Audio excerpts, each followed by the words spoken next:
Solo Mlongo wa kanisa la Alpha Omega Healing Foundation Solem Church International. Nami niko kwa kipindi hiki cha Prophetic and Spiritual Healing ambayo hasa sana ni uchambuzi wa masuala tata ambayo huenda tunapoweza kuelewa vizuri yatatuwezesha sana tuweze kufahamu jinsi tunaweza okolewa kwa jina la Bwana. Nimekuwa nikiendelea na ule ujumbe ama mjadala huu ambao ni wa spiritual floods, na saizi nilikuwa naendelea na sehemu ambayo ni vipi utapambana na mambo kama haya ama utayakomesha mambo kama haya. Kwa kimombo tunaweza sema how to combat spiritual floods biblically. Vipi katika maandiko matakatifu unaweza kupambana na hali hii ambayo ni ya mafuriko ya kiroho katika wokovu wako.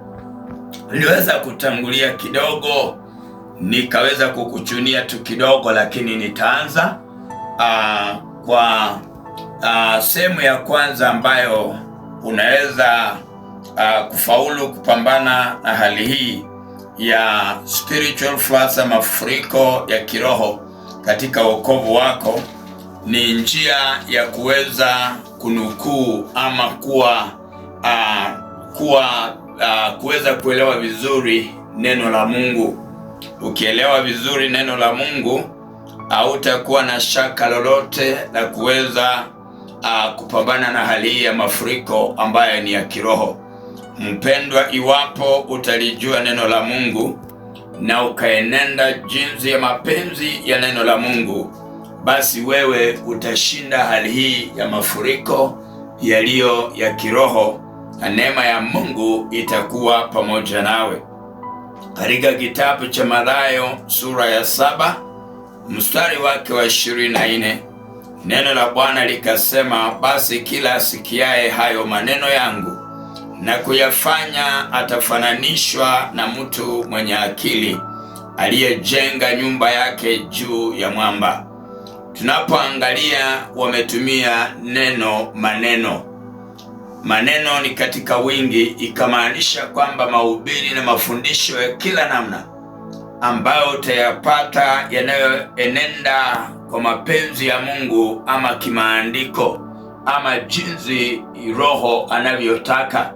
Hapo ndipo wewe utaweza kuyafanya mambo ambayo yataweza kuhesabika mbele za Bwana, nawe utafananishwa na mtu aliyejenga nyumba yake katika mwamba, ama aliyejenga nyumba yake ikastahimili vizuri. So mpendwa msikilizaji, nataka nikwambia kwamba kuna mafuriko ya aina, lakini kuna uwezekano kwamba tunaweza kuyaondoa mafuriko haya, na tunaweza ondoa kila swala ambalo litaleta mushkil katika maisha yetu.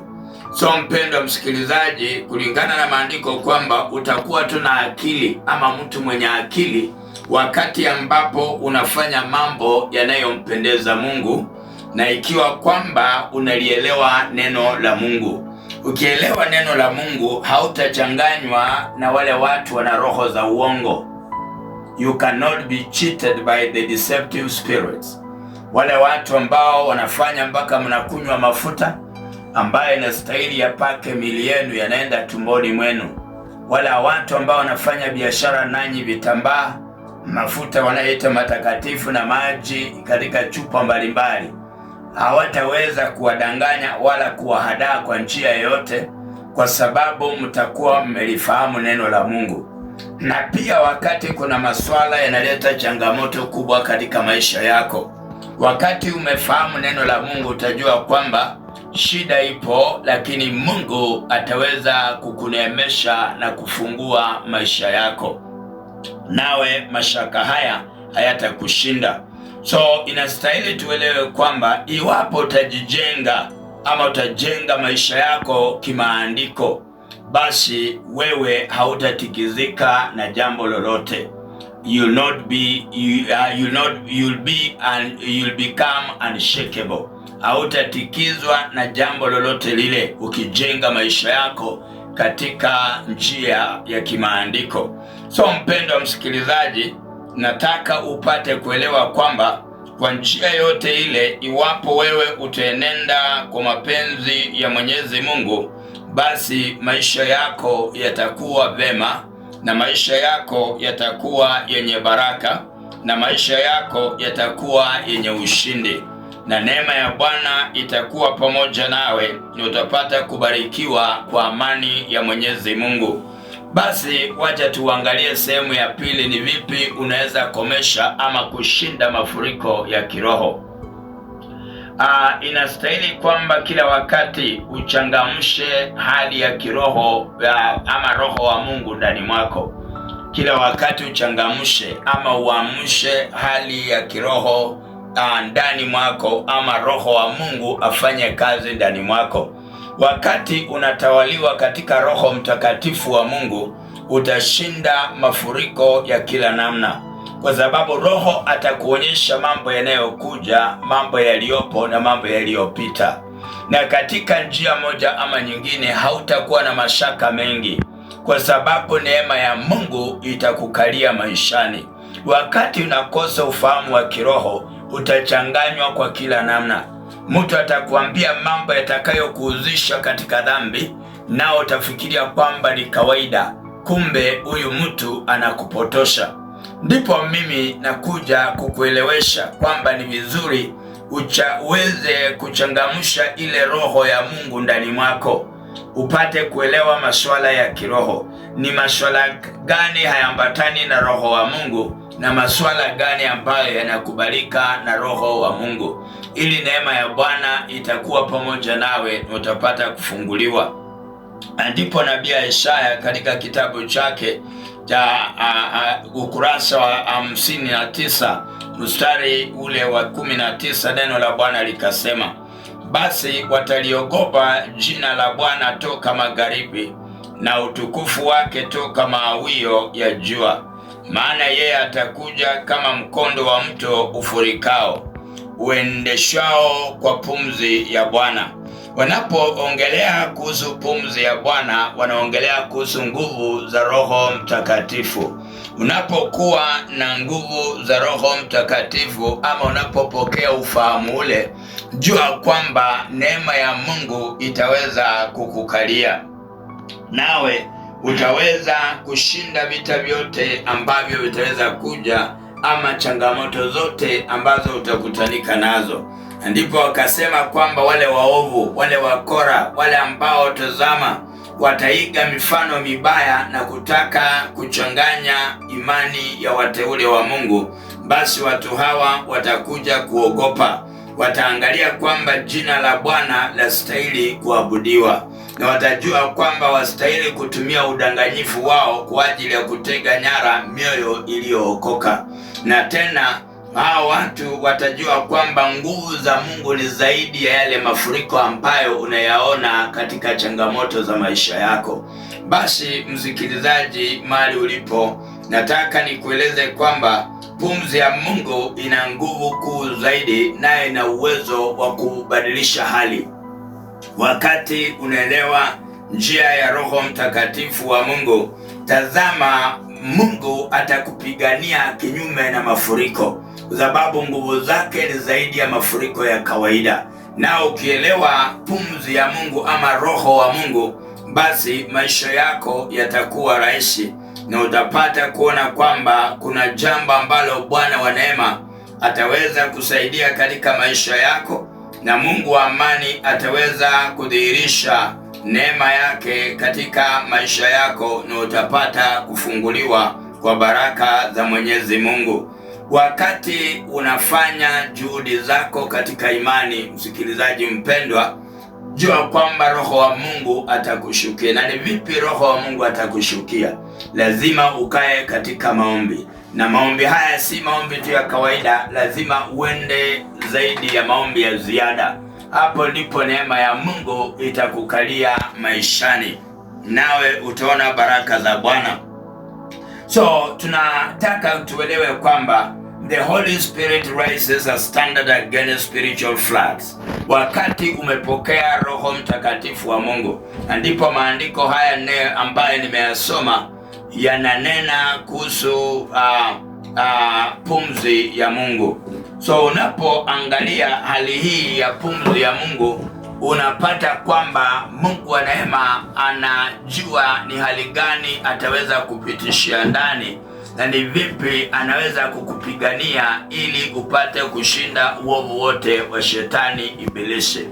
So the Holy Spirit raises a standard against spiritual floods. Wakati unapokea Roho Mtakatifu wa Mungu, ile pumzi ya Mungu inakuja kama nguvu za mafuriko ambaye inaendeshwa na pumzi ya Mwenyezi Mungu mwenyewe. Jua kwamba utashinda vita, utashinda kila changamoto za maisha, na neema ya Bwana itakuwa pamoja nawe. Mfano mkubwa ni kwamba huenda umefika mahali umekata tamaa. Umeona kwamba hakika maisha haya hayaendi jinsi unavyofikiria. Lakini wakati umepokea Roho Mtakatifu wa Mungu, ataanza kukupa maono mapya, atakupa ufunuo mpya, na pia atakupa katika maelezo ya kinabii, na utaelewa kwamba licha kuna mashaka wakati wa sasa, lakini kule mbele na kuelekea kuna maagizo makuu yaliyo mema yatokayo kwa Mwenyezi Mungu. So ni vizuri kusikiliza pumzi ya Mungu, na itatokana na maombi ya ziada. Maombi ya ziada ni kama maombi ya kufunga na kuomba, maombi ya kukesha na kuomba, na pia kuingia mikutano ya pamoja na watu ambao ni waombezi, na utapata kwamba Mungu atakuinua na atakushindania kwa mambo mengi. Tunastahili tupate kufahamu kwamba rehema za Mungu hazilinganishi na mambo ya kikawaida. Naye Mungu anahitaji kwamba akutunze moyo wako na kukuweka imara ili upate kuona amani ya Bwana ikikalia maisha yako. Jambo lingine ambalo unastahili kujua mpendwa, ni kwamba inastahili uombe bila kukoma. Wakati unakutanika na mambo magumu, unastahili uombe bila kukoma. Hata wakati hujakutanika na mambo magumu, inastahili kila wakati upate kuomba, ili mambo yanayokuja ambayo yanaonekana ni mazito katika maisha yako, utapata kwamba Mungu atakuwezesha na ataweza kukupigania. Ndipo Paulo akanena na Wathesalonike katika Wathesalonike wa kwanza sura ya 5 mstari wa 17. Neno la Bwana likasema, ombeni bila kukoma. Unaona, haya ni maneno matatu tu ambayo yanakamilisha mstari huo, ombeni bila kukoma. Katika maisha mpendwa, wakati unaomba bila kukoma, jua kwamba hapo ndipo Mungu atakuwezesha kwa kila namna, na utaona neema za Bwana zikiwa pamoja nawe, nao utaweza kubarikiwa jinsi ya neema za Mwenyezi Mungu na jinsi ya baraka za Mwenyezi Mungu. Inastahili kwamba tuenzi sana maombi. Wakati unakaa katika maombi, yawe maombi yale wakati unaingia kwa sabato ya Bwana, usiingie ni kana kwamba umeenda starehe. Nenda ukachukue nafasi nzuri katika maombi wakati wa na that's why wanaambia watu, ukiona kanisa unaenda kwa kanisa ambalo alipeani nafasi ya toba na maungamo, haipeani nafasi ya mtu kuomba mwenyewe, haipeani nafasi ya kusifu na kuabudu, jua kwamba wewe ni kana kwamba ni mgonjwa, kwa sababu hautaelewa jinsi Mungu anaweza kukufanikisha ndani ya maisha yako na jinsi Mungu anatenda kwa kibali chake Mwenyezi Mungu. Basi mpendwa, inastahili tufahamu kwamba prayer is your spiritual defense system. Wakati unaomba, hapo ndipo utapata nguvu za kupambana na mambo yote yaliyo magumu. Wakati unaomba, hapo ndipo Mungu atainua imani yako na masuala mengi yaliyotata utayashinda, na Bwana wa neema atakubarikia sana na utapata kufunguliwa kwa jina la Yesu. Therefore you can say protection. Wacha tuweze kuelewa tu kwamba defense yako ama utetezi wako utatokana na maombi. Wakati unaomba, ule ndio utetezi maalumu ambao utakusaidia kwa kila jambo na utapokea jawabu kutokana na maombi. Jambo lingine ambalo tunastahili tuelewe kama njia ambayo tutashinda yale mafuriko ya kiroho katika njia ya maandiko ni kwamba tuweke ile diri ambayo ni ya Mungu. Put on the armor of the Lord, the armor of God. Wakati tunaweka lile diri itatusaidia katika njia moja ama nyingine, kwa sababu itatuzuia mambo mengi ambayo yataweza kutokea kwa njia yote ile. Na tutataka kujua kwamba ni vipi unaweza kujizuia. Kama unaona mwendeshaji wa bodaboda anavaa ile ambayo tunaita helmet, anavaa ile helmet yake ili hata akipata ajali kichwa chake hakitaweza kupasuliwa. Na ndipo unapata kwamba unaambiwa usiweze kuendesha bodaboda bila helmet. So hii ndiyo njia ya kujikinga. Hata katika Ukristo ama wokovu wetu tunahitaji ile helmet. Na helmet yetu ni kwa njia gani? Wacha tuangalie mstari wa 11 kwa sura yake ya 6 kitabu cha Waefeso. Neno la Bwana likasema, vaeni silaha zote za Mungu mupate kuweza kuzipinga ila za shetani. Tunapoongea kuhusu silaha ni maombi na njia pia ya kuenenda kwa mwenendo ulio mwema utakayompendeza Mungu. Hiyo ni silaha, kwa sababu ukikaa kihohehae, ukikaa kijingajinga, jua kwamba mambo yako hayatakuwa mazuri. Ukikaa kipumbavu, jua kwamba utakosea, nawe shetani atakupata na ataweza kukupepeta kama ngano. So inastahili tupate kuelewa kwamba kila wakati shetani anatafuta njia ya maisha yako ili apate kukupepeta. Lakini iwapo utakuwa katika maombi, utakuwa mwaminifu kwa Mungu, utakuwa unatenda matendo yaliyo mema yanayompendeza Mwenyezi Mungu, jua kwamba hautajipata katika njia ambaye ni ya tumbo joto. Wewe utaokolewa na Bwana. Ndipo kaambiwa kwamba vaeni silaha zote za Mungu mupate kuweza kuzipinga ila za shetani. Wakati unavaa silaha ya Mungu utapinga ile hila ya shetani. Omba kila wakati, jinsi tumesema, ombeni bila kukoma.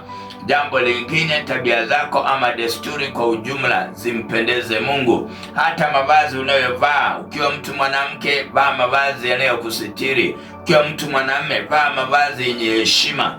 Yani angalia, unapata kama for example, kwa nini unapata mtu anaenda anafanya mapenzi na shemeji yake?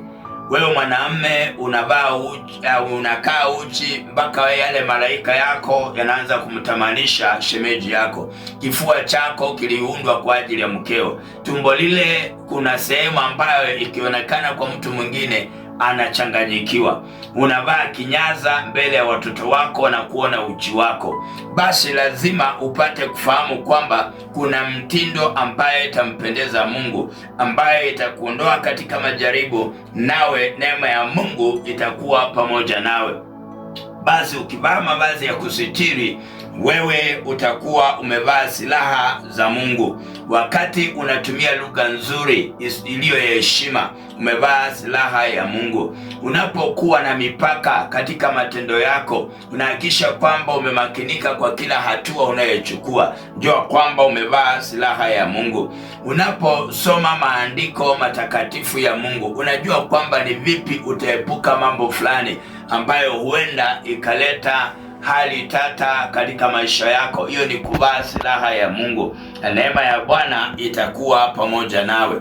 Nao utajikuta kwamba mambo yako hayatakuwa mambo ambayo yanaweza kutatanisha, hayatakuwa mambo ambayo yataweza kufanya maisha yako yawe katika mchanganyiko. So mpendwa msikilizaji, mahali ulipo, nataka uelewe vizuri kwamba ili kufaulu maisha yaliyo ya Mungu, lazima ujielekeze vizuri katika njia ambayo itampendeza Mwenyezi Mungu, na amani ya Bwana itapata kuwa pamoja nawe.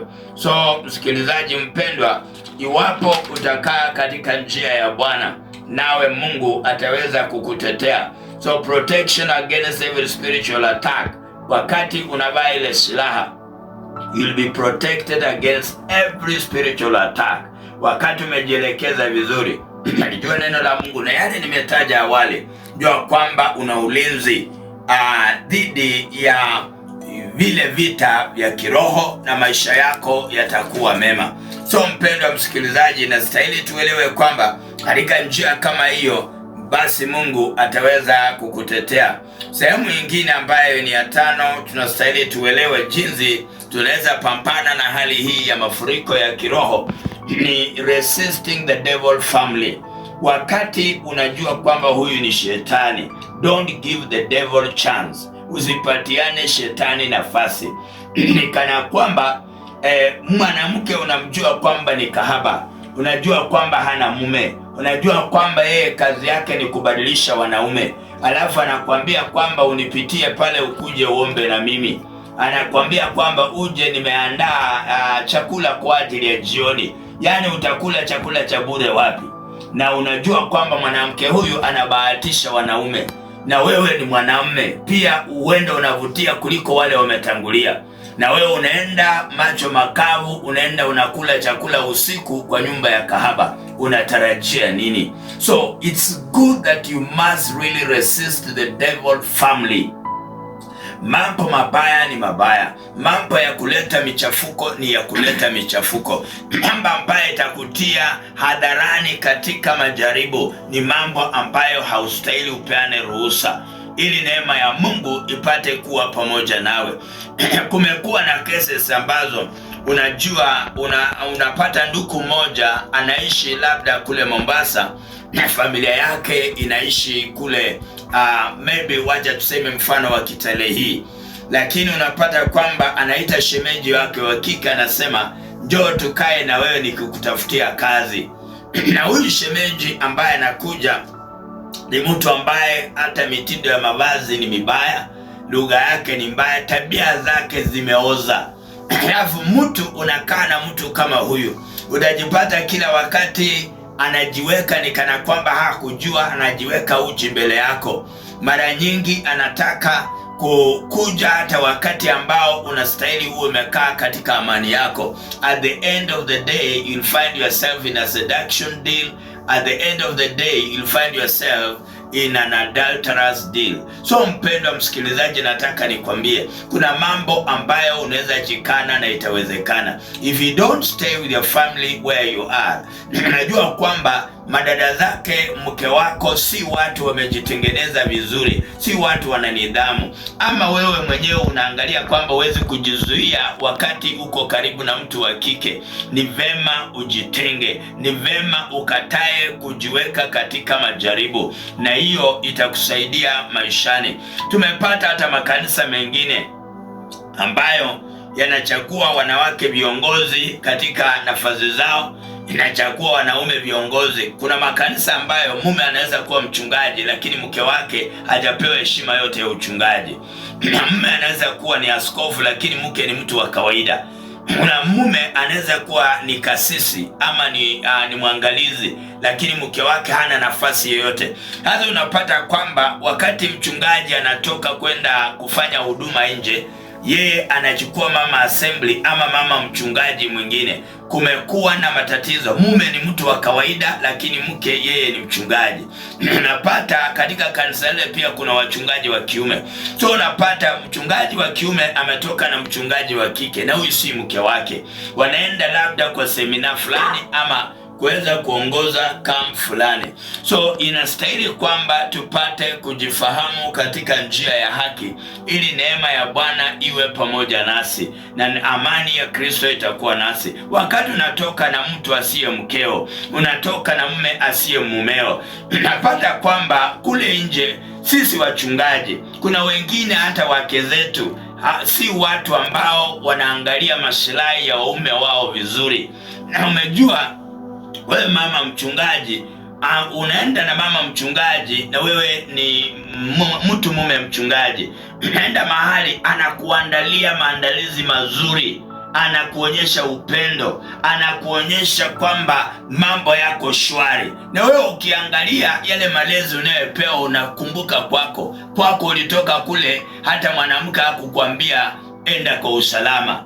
Angalia, hata wakati ulitoka, labda wewe mwenyewe uling'ang'ana kupiga pasi nguo yako, wewe mwenyewe uling'ang'ana kuosha vazi lako, ndipo ukajiandaa kwenda. Lakini kwa semina, mama huyu mchungaji sasa anakufanyia shughuli nzuri kuliko mke wako, na hapo ndipo usharati uingia. Utapata mtu mchungaji mwanamume amezaa na mchungaji wa kike wanaofanya huduma naye katika kanisa moja. Basi hata nataka kusema kwamba makanisa pia mipangilio yao, wengine wanaweka watu katika majaribu. Inastahili mtu akiwa mchungaji, mke wake pia aite mama mchungaji. Yani akitoka kama mchungaji ambatane na mkewe. Yule mke wakati atakuwa kule nje atalazimika kufanya mema, hata kama anafanya kiburi kwa nyumba yake. Na pia ataona vile wake wengine wa wachungaji wanalea wachungaji ama wanalea waume zao. So anapokuwa pale anajifundisha kwamba inafaa pia naye akabadilishe mtindo wake, neema ya Bwana ipate kuwa pamoja naye. So mpendwa msikilizaji, nataka nikwambie kwamba you should resist the devil family. Ikiwa wewe kanisa lenu limeweka wachungaji wa kike na wachungaji wa kiume, unapata kwamba unapewa nafasi uende uhudumu wewe na mke wa mwingine aliye mchungaji mwenzako, lakini mwanamke asiyo mke wako. Ni vizuri hata waambie yule kiongozi mkubwa wako kwamba sitaenda mkutano huu kwa sababu naona kwamba huenda sitakuwa katika nafasi nzuri. Ukiwa mwanamke, kataa ule mpangilio. Ukiwa mwanamume, kataa ule mpangilio. So that is resisting the devil family, ili usije ukajaribiwa katika maisha yako, nayo itakusaidia. Kwa sababu iwapo utaweza kukataa kabisa nafasi ya shetani, basi utajipata kwamba lile pepo litakuondokea. Kama yule mwanamke alikuwa na timing yake, utapata kwamba atakupata. Kama yule mwanamume mchungaji alikuwa na timing yake kwa huyu mwanamke mchungaji, ile timing itakataa, kwa sababu utakuwa umekataa hali za shetani, na neema ya Bwana itakuwa pamoja nawe. Wacha tuangalie kitabu cha Yakobo. Kitabu cha Yakobo sura ya 4 mstari wake wa 7. Neno la Bwana likasema, basi mtiini Mungu, mpingeni shetani, naye atawakimbia. Angalia vile neno la Bwana linasema, mtiini Mungu, mpingeni shetani, naye atawakimbia. Wakati umekataa kwamba siwezi enda na mke wa mtu hata licha ni mchungaji, tuende tukae naye mwezi mmoja nje, utukodeshea nyumba mahali pamoja, yeye ndiye ananishughulikia, ananioshea nguo, yeye ndiye ananiletea chakula. Sasa yeye ananifanyia mazilahi ambayo mke wangu anastahili kunifanyia. Ambia yule askofu ama yule kasisi kwamba hapana, kambi hii mimi sitaenda, mkutano huu sitaenda, sababu sioni kama uko shwari, na itakuwa vema kutoenda kuliko kwenda na mwenda mchukwane kama bibi na bwana kule Mombasa ama kule Nairobi ama kule Nakuru. So wapendwa wasikilizaji, iwapo tutakuwa na msimamo wa kweli, basi maisha yetu yatakuwa shwari na neema ya Bwana itakuwa pamoja nasi. So mpendwa, naelekea tu, nataka nikifika na dakika 40 ili nikupe nafasi pia nipeane kiongozi wa studioni akupe nafasi, kwa sababu nina watumishi wa Mungu lazima wanene nawe, wajijulishe na pia wakupe mwelekeo.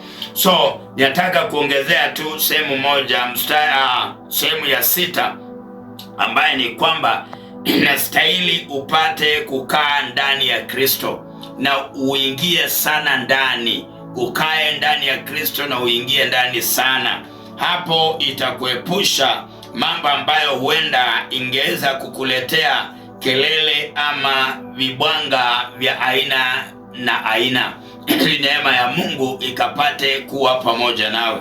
So mpendwa msikilizaji, wakati utakaa ndani ya Kristo vilivyo, majaribu yatakuja lakini utayashinda.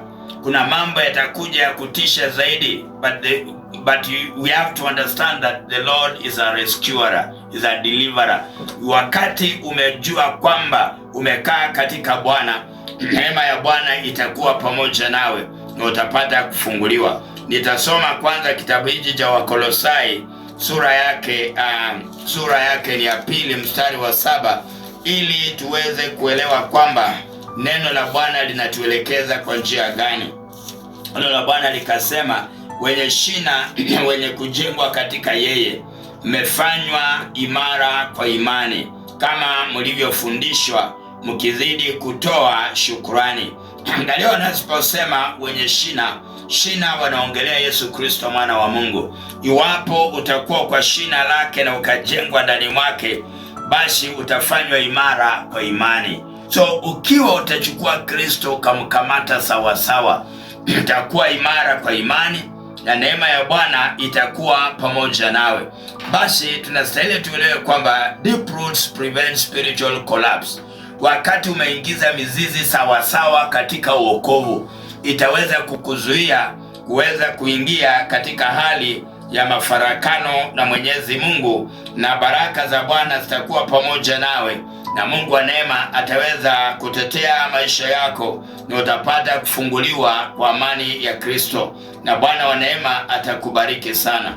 So mpendwa msikilizaji, nataka nimalizie sehemu moja ya 7, basi nyingine tutaongea baadaye. Guard your heart. Weza kuweka ulinzi kwa moyo wako. Mstari kitabu cha Mithali sura ya 4 mstari wake wa 23, neno la Bwana likasema, linda moyo wako kuliko yote uyalindayo. Linda moyo kuliko yote uyalindayo. Yani kila wakati angalia kwamba bado hujajilinda vizuri, na wakati moyo wako uone kwamba hujakamilika vizuri, basi uendelee kutafuta jinsi ya kuweza kuwa na ukamilifu, ili neema ya Bwana ipate kukuneemesha. Because what enters your heart determines your stability. Ukiwacha mambo mabaya yaingie katika moyo wako, jua kwamba stability yako itakataa na neema ya Mungu haitakuwa ndani mwako. Basi inastahili kwamba kila wakati ujielewe na upate kuenenda katika njia ya Bwana, ili baraka zako zipate kuonekana na Mungu wa neema apate kuwa pamoja nawe, na upate kuondoa mafarakano ya kiduniani, na neema ya Bwana itakuwa pamoja nawe. Basi tutakomea mahali pale, ili niruhusu kiongozi wa studioni naye ataweza kutuelekeza kuweza kusemezana nawe, na tutaweza kubaki na dakika kama 7 hivi, watumishi wa Mungu kuweza kujijuza kwenu. Karibu sana. Alright, inapendeza tena sana mpenzi msikilizaji. 40 zimechanika baada ya saa 1 masaa Afrika Mashariki. Kumbuka kwamba kipindi hewani ni Prophetic and Spiritual Healing. Kipindi kizuri tena sana mpenzi msikilizaji. Najua kwamba unaendelea kusikia mafundisho pale na mwanafunzi mzuri akiwa darasani pale. Kama hajaelewa kitu huwa anauliza mwalimu hapa sijaelewa, anauliza swali. Hata mimi hapa nakupa nafasi msikilizaji wangu, iwapo uko na swali pale unaweza ukapika simu yako pale kwenye nambari yetu ya simu 0704993993 0784993993. Kumbuka kwamba unaweza kamina pia rafa au chumbe fupi pale kwenye nambari yetu ya chumbe 0702993993. Ila kwa sasa tuchukue pumziko kidogo, tukirejea tutakuwa tunapokea simu zako pale. Pata loud and clear nikiwa maeneo ya Mahonge. Nasema kwamba anabarikiwa sana, mafundisho ni ya kuchenga. Thank you so much Elias. Basi tuchukue mama kanisa twende na yeye mikutano. Nasema hii inaleta hali ya hatari sana katika shughuli za nasema kwamba shughuli za Wakristo pale. Unapopata kwamba makanisa mengi ambayo imekosa mpangilio mzuri katika uongozi na mwongozo, ndipo umepata kwamba kuna cases nyingi za uzinzi na uasherati Na hata watu wamefika kiwango wamezalisha wake wa watu, na wao ni wachungaji, wenda wamezaa na wale wanawake ambao ni wale mama wa kanisa. Na kuna cases ambayo kuna makanisa sitaki kuyataja, yanajua yenyewe. Kuna makanisa ambayo ina appoint wale wanaume wachungaji na pia wanawake wachungaji independently, bila kuangalia ana mke ana mume ama ana familia ya namna gani. Tunapata kwamba mke anachukuliwa kama mchungaji, lakini mume ni mtu wa kawaida tu kule kanisani. Na mume anachukuliwa kama mchungaji, lakini mwanamke ni mtu tu wa kawaida. So asikiki, ana nafasi yoyote. So at least a wife must be a ceremonial leader. Kama wewe ni mchungaji, mke wako awe ceremonial pastor, lady pastor. Yani inamaanisha anaweza kuwa na authority ya kuaccompany wewe kwa ajili ya shughuli za Mungu. Hapo ndipo uzinzi utaondolewa.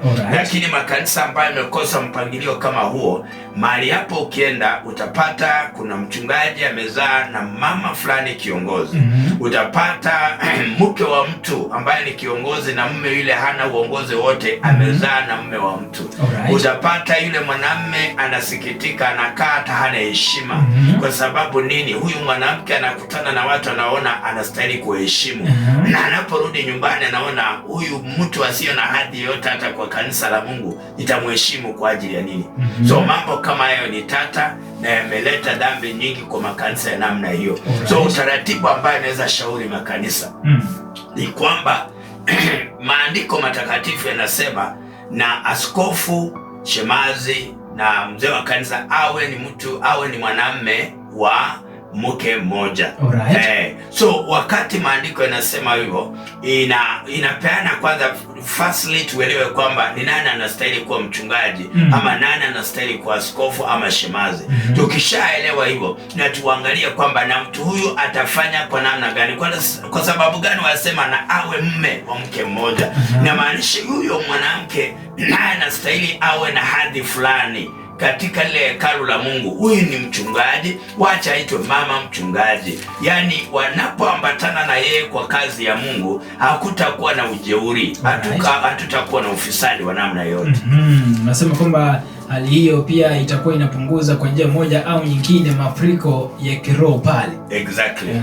Inapendeza tena sana mchungaji. Naona kwamba ni 50 zimechanika baada ya saa 1 masaa Afrika Mashariki, na itakuwa vyema pia umetembea na wachungaji wakuwe labda wako na jambo la kusema pia.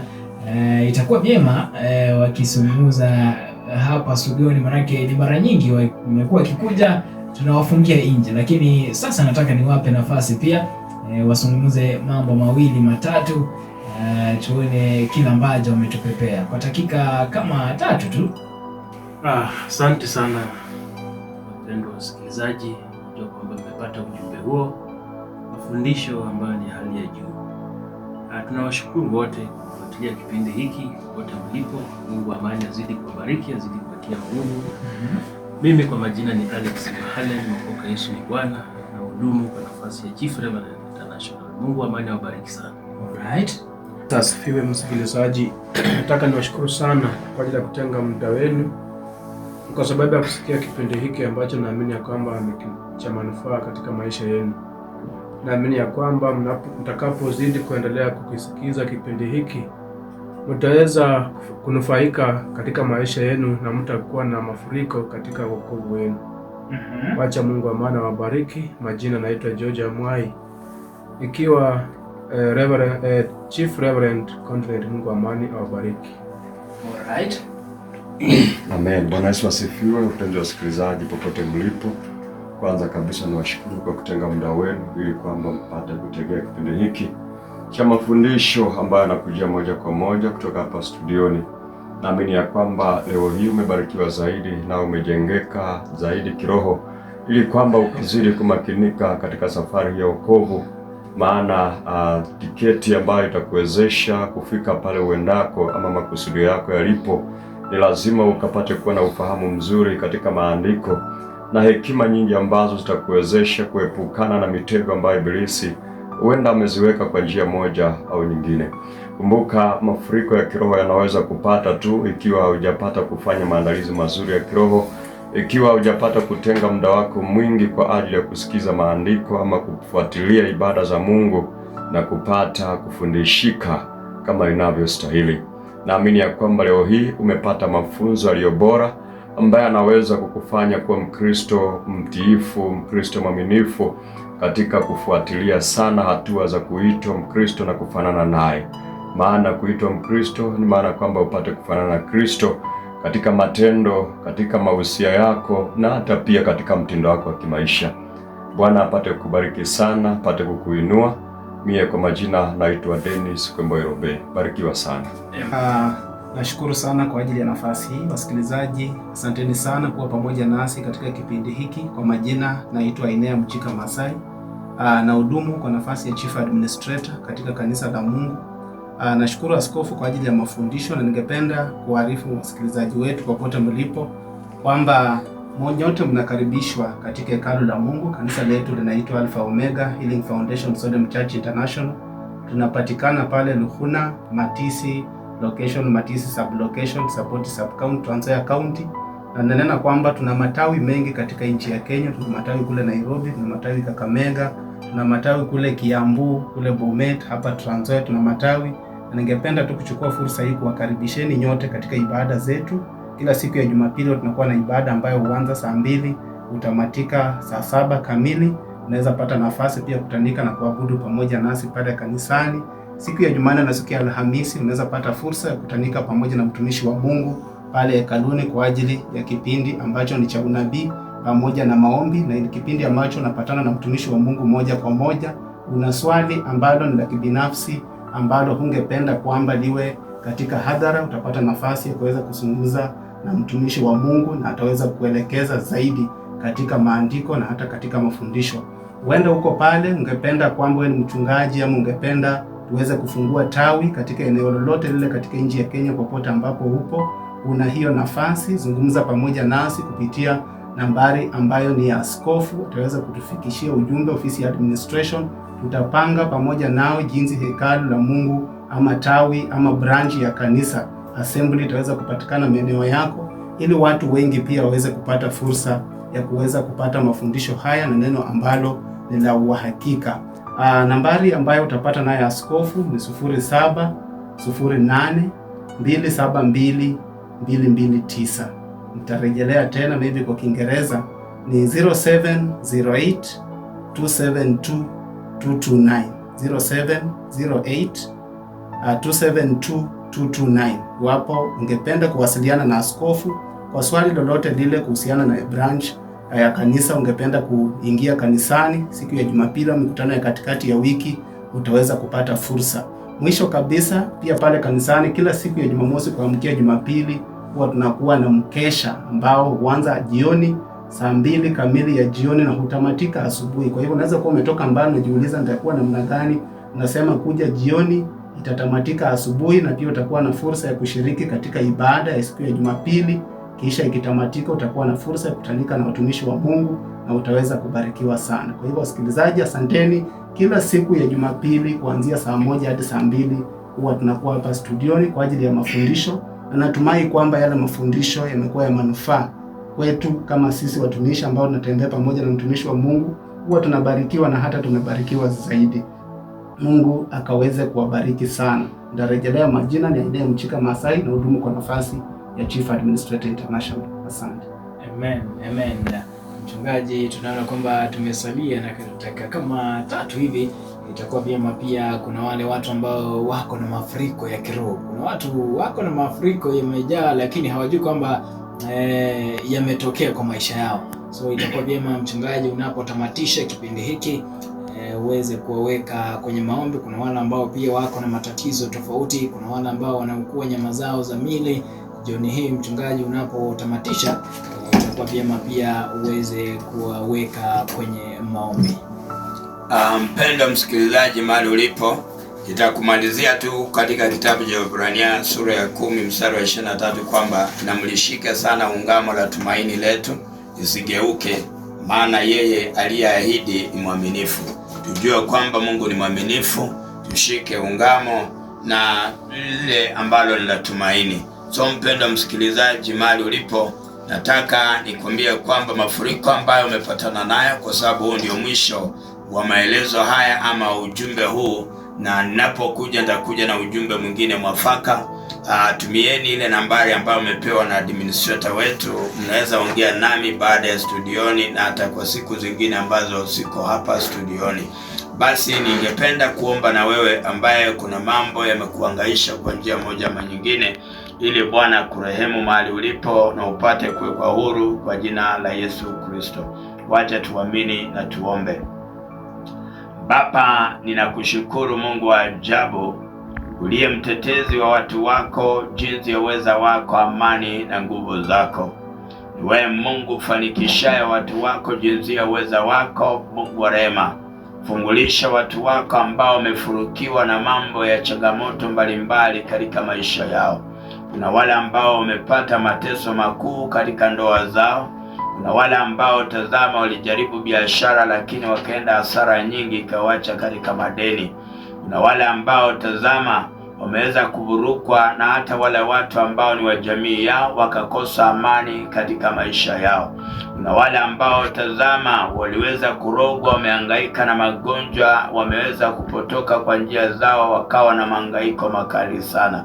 Mungu kipenda, tazama kwa wakati huu, tazama naliitisha jina lako lenye utukufu na nguvu, jina lako lenye vipawa mbalimbali ambavyo havilinganishi na namna ya kibinadamu.